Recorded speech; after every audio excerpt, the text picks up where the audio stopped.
Tonight on KGW News, remembering Grant McComy. And I'm very blessed to have got to know him. How the KGW icon who brought you the very best the Oregon outdoors has to offer for decades connected with people from all walks of life. Also tonight, how authorities say a road rage incident in Hillsborough ended with a car wedged in a fence. But first, it's not just our safety, it's the safety of the neighborhood. The message from local Muslims after they say a man has suddenly burst into their most sacred space and threatened them. That's our top story tonight at 11. Portland police now investigating what some congregants at the Northeast Portland Mosque simply called frightening. Alma McCarty spoke with worshipers, including the man who called 911. Alma. David, although there was no physical altercation and no one was hurt, this threatening incident is, of course, deeply concerning to the members of the mosque. Leaders say they are actively reviewing and enhancing safety and security measures in response. Early Wednesday morning before sunrise, worshipers filled this Northeast Portland mosque. As Muslims, for us, we have our 5 daily prayers, and this is one of them. It's called Fajr, if you like, or just the morning prayer. Christopher Johnson and Adam Zikri were inside Abu Bakr Islamic Center when a man unexpectedly entered the main prayer area. White guy with a hoodie, mask, cap, some gloves, like basically some gear to mask his identity. Came in right at the tail end of our prayer, shouted Allahu Akbar a couple of times, which means God is the greatest. But I mean, I don't know if he knew that, doesn't matter. He says, if you stand up, you die, or that people die today. And it's unsettling. They say the man left abruptly. Then they locked the door. 10 minutes after the incident, I was trying to leave the mosque and he was still kind of outside. He tried to enter the door. After that, Adam, initially hesitant in calling police, dialed 911.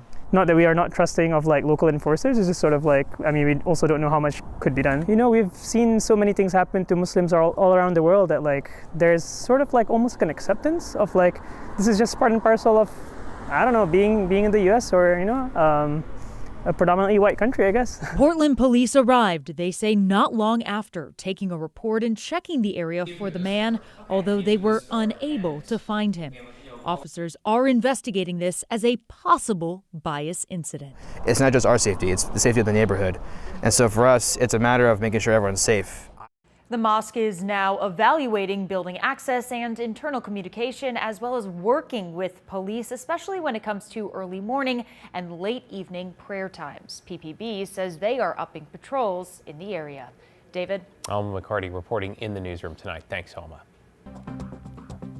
To get you caught up on tonight's other headlines, President Trump says he plans to sign an emergency order to immediately pay TSA workers. It comes as Congress struggles to reach a deal to end the weeks-long partial government shutdown and to fund Homeland Security. It is a standoff that's resulted in travel chaos at some American airports as agents call out or quit, with security screening lines in places like Houston and Atlanta reaching at times more than 4 hours. Without this order, TSA agents would miss another paycheck on Friday. In Hillsborough, police are investigating an apparent case of road rage that left a dog dead and a car wedged in a fence. Around 10:40 this morning, authorities say a driver allegedly waved a gun at another driver near Northeast Cornell Road.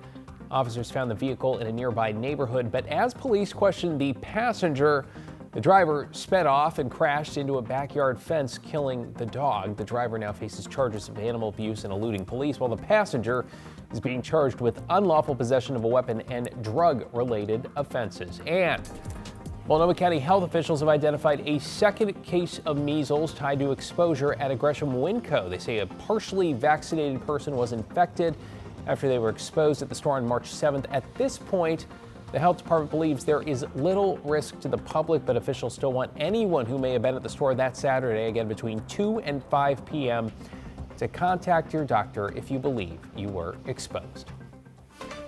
Let's switch to a live look outside on this Thursday night, what we like to call Friday Eve. A beautiful day in the Rose City as we set it up for another one, it seems, right on the horizon. Celine Stevens is here with the first look at your Friday. Hey there, Celine. Hi, David. Yeah, Friday Eve, okay, and Friday is just looking so great. I'm so excited. Temperatures are going to be really nice, and we're going to get even more sunshine. But right now, we're taking a live look at our Salem sky camera. 43 degrees at the moment. Those winds coming out of the north at 6 miles per hour. And temperatures across our map, we are starting to cool down a little bit. It's going to be a cold night, I'll tell you that. 39 in Hillsborough, 47 in Vancouver, 48 in Troutdale. We can expect temperatures, though, to drop down to the 30s overnight. Again, it will be a chilly night along the coast right now. Temperatures already in the mid to upper 30s. And so as we get into tomorrow, expect the day to start off around 37 degrees. There is a potential for frost in certain areas, maybe not necessarily in the downtown area of Portland, but outskirt areas. Then we get up to the 50s, mid 60s by the end of the day. And again, a lot of sunshine. It's going to be really nice. And you'll see on our Futurecast,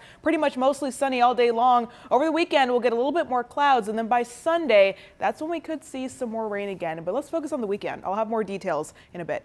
Good advice. Thanks, Celine. Well, to some difficult news tonight about a member of the KGW team who you may know best as the iconic host and voice behind our Grant's Getaway series. Longtime reporter, author, and teacher Grant McComy died last night at the age of 73, with his family by his side. Laurel Porter takes a look back at his decades-long career that left a deep impression on all of us. The Columbia River Gorge is a place where views are never twice the same. Grant McComy was a consummate storyteller. Look at the scenery. Best part of the entire trip. And I've got a mile-wide smile to prove it. It's gorgeous.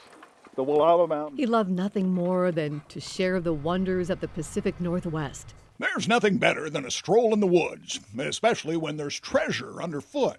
Like that guy right there, he's sitting there. Hey, Marty! How are you? It's people, traditions. Been waiting for this for a long time. Smoked razor clams. Food. Yes, I am in seafood heaven. Oh! Oh! The Oregon coast is spectacular. The great outdoors. But in late summer, when the sun goes down and with all of us. Just right, there's something magical and marvelous. Couldn't have asked for better conditions tonight. Oh, yes. I got it. That's awesome. With its canyon walls rising. In his 44 years of reporting on television, there wasn't a river, a town. That's where they should be, right there. There he is. Yeah, there he is. Trout stream or crossroads, anywhere in the state of Oregon that he didn't visit. When you travel through Hell's Canyon, be prepared to get more than your feet wet. Forecast was 100% showers today. Along the way, always finding the human connection. So there's really no such thing as bad weather, just inappropriate clothing. I love that. And community. There he goes. There's a fish. Paddling on Beaver Creek is one of the most peaceful and one of the closest times that you can get in tune with nature. If you've ever seen one of his stories, read one of his books, Think you're a million miles away. Wow. or heard him lecture, As you point that travel compass in any direction, you're going to see something different. you would know that he cherished the time he got to spend wandering the state.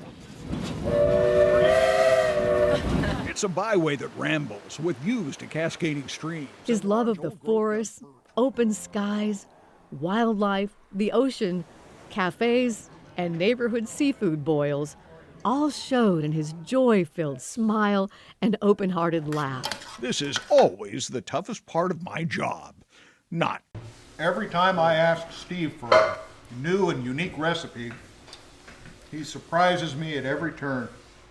It is delicious. In the southern Willamette Valley, just minutes from Eugene, it's easy to find. He stood in awe of the extraordinary beauty of the Northwest and found fast friendship with the people who he shared it with. How does it feel? It feels really big. Really big.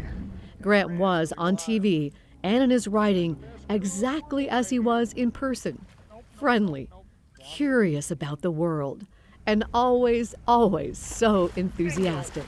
Oh, baby! He drew that enthusiasm out in others, too.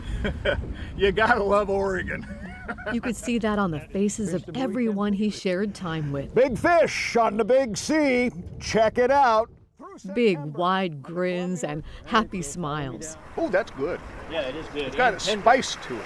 In 2021, Grant was recognized for a lifetime of achievement by the National Academy of Television Arts and Sciences, with an induction into the Silver Circle, an honor he added to his many other Emmys, as well as a host of other awards. The Forest Service has just completed the groundwork for their His new reward, Salmon though, River was Interpretive always Trail. just the chance to tell another story.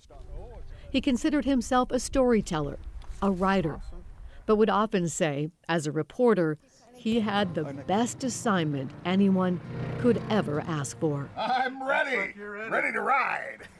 Grant McComy, we will miss you. Thank you for sharing your stories with us. Decades of stories that touched all of us. I want to bring Catherine Cook now with how some of you are remembering our friend and colleague.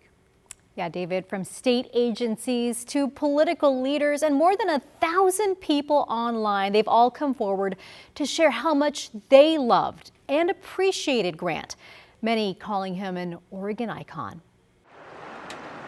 If there's a better time or place to get away from work, just hearing his voice signaled you were in for an Oregon adventure. As we say goodbye to our colleague and friend Grant McComy, countless others are doing the same. He went everywhere and found something to celebrate wherever he was. And that was really part of the Grant McComy magic. Former Oregon Senator Betsy Johnson also knew Grant personally. She deeply appreciated his coverage of the state's bounty. He was an iconic Oregonian, and I think made us all want to get our barn boots and trudge out into the woods and see if we too could find morels in the spring or chanterelles, to see if we could pack a mushroom with a crab we just caught.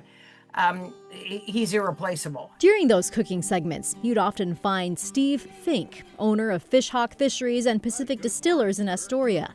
He and Grant met 35 years ago for a news segment. They became fast friends. And I'm very blessed to have got to know him. He did a great job over all these years exposing Oregon and others to our natural resources and the value of protecting them. That passion for preservation and spreading Oregon's glory was never lost on the Oregon Department of Fish and Wildlife. But I've got, one of his books on my shelf, right? Like so many of us, Ken Lofnick grew up watching Grant. Grant was able to connect with folks no matter what your passion throughout the years, and it just having that type of person be able to connect with folks is just super critical to the work we do and just the outdoor enthusiasts everywhere. On Facebook, more than 1,000 viewers paid tribute to Grant. One wrote, "He inspired me to go places that I would never have visited had he not shared them with us." Another said, "When we first moved to Oregon, Grant's getaways taught us all about our new home." Even Senator Ron Wyden weighed in, saying, "Very sorry to hear about the passing of Grant McComy. Recreation and getting outdoors are in Oregonians' DNA, and Grant played a huge role in informing viewers about our state's many natural treasures. He will be hugely missed." On a personal note, I was always inspired by Grant's work, his effortless style, and his enthusiasm for his storytelling. But what I admired most about him is how much he loved his family. We send our love to them tonight. I mean, we certainly do. His stories, are a reminder to me that if we just stop to look, to take a deep breath out there, that there is always beauty all around us.